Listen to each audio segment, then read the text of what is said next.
guys, it's Megan again, and I want to show you guys Google Classrooms. We're really going to focus on the collaboration aspect of this today, but you could certainly use this as a communication tool. It's great for formative assessments. I really love Google Forms as a formative assessment. It's going to give you some instant data and feedback. I really encourage you to play with some of the Google tools because they're very easy to use and they have a lot of functionality to them. So as you can see, I've already logged into my Google Classroom account. Matt Vance is the person you'd want to see if you needed your information on that for Johns Creek. So just add yourself a class. And I'm going to show you two examples, a way I would use this in science to get my kids collaborating, and a way I would use this in social studies to get my kids collaborating. But this would certainly work with any subject. So we're just going to name this class Practice. And I'm going to create it. Takes just a second here.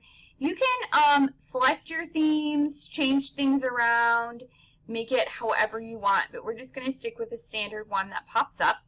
In order to add students, I just click on students and the kids are given a class code to join with. The kids also have their own Google accounts here at school, so you can get more information about that from Matt Vance again. So here's my class stream, and this is going to work similar to my Teachers.io where I can post different things, but kids are actually allowed to post on here and they can complete assignments.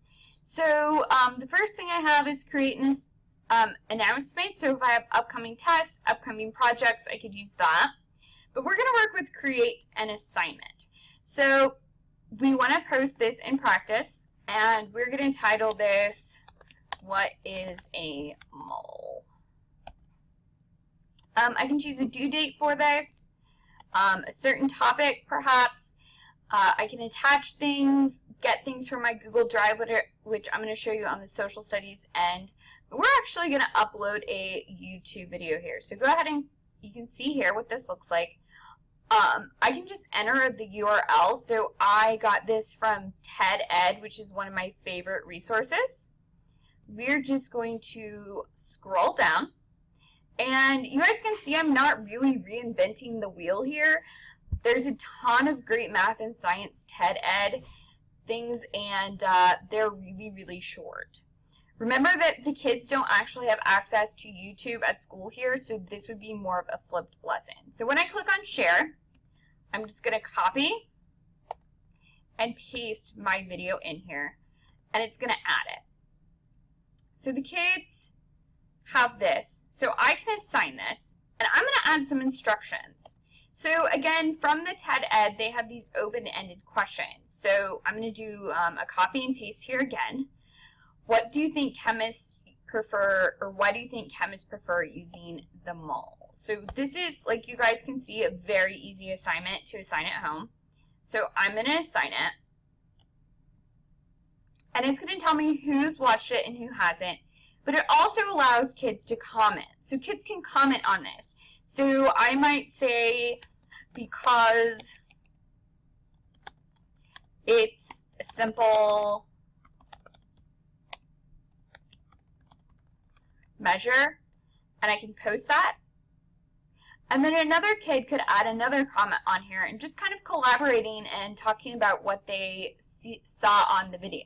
So that's a way you definitely use this in science or math, and it's a great introduction for a unit.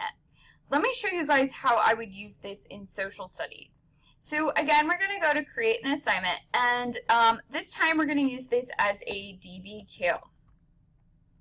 And this is on Hammurabi's code. Again, I can choose due dates, topics, but we're going to click on the little drive button here.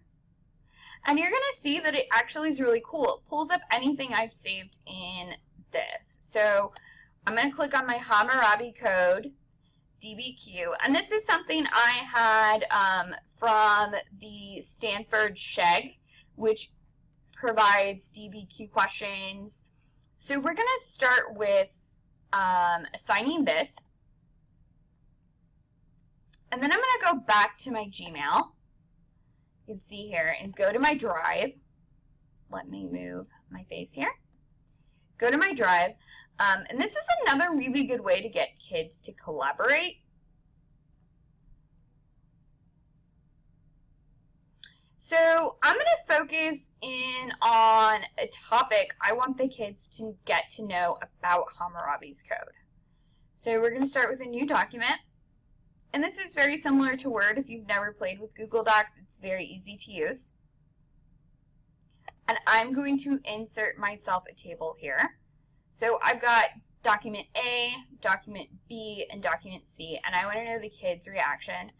And then at the top here, I'm going to pose my essential question I want them to get.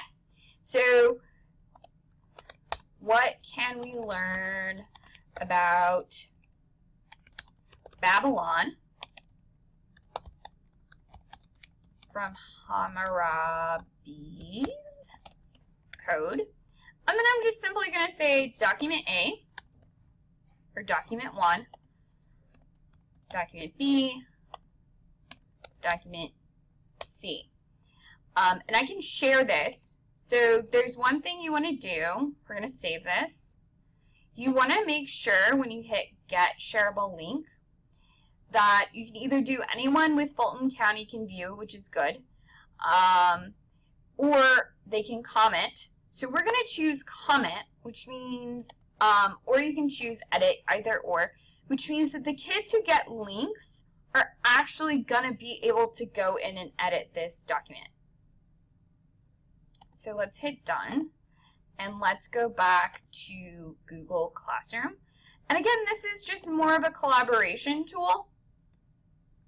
So I'm going to add another assignment. And I'm going to put graphic organizer question for Hammurabi.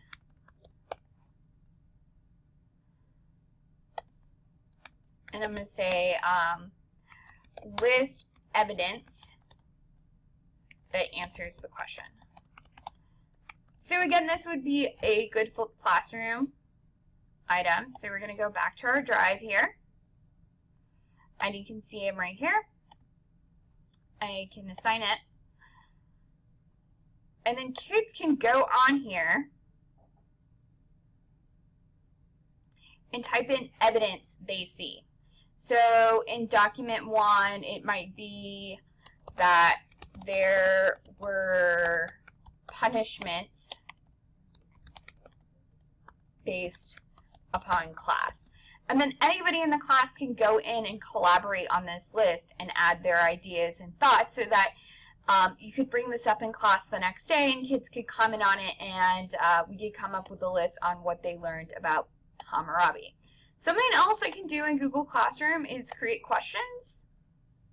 So you can see here, I can simply say, let's ask a math question. Maybe it's just a follow-up 3, 2, 1. So list 3 ways you would use this equation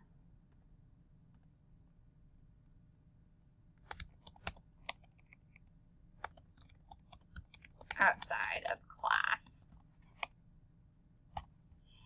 So again, I can just simply ask this, and kids just go in and add comments, and they're collaborating, sharing ideas, sharing why an equation you learned in math class is a real-world authentic activity.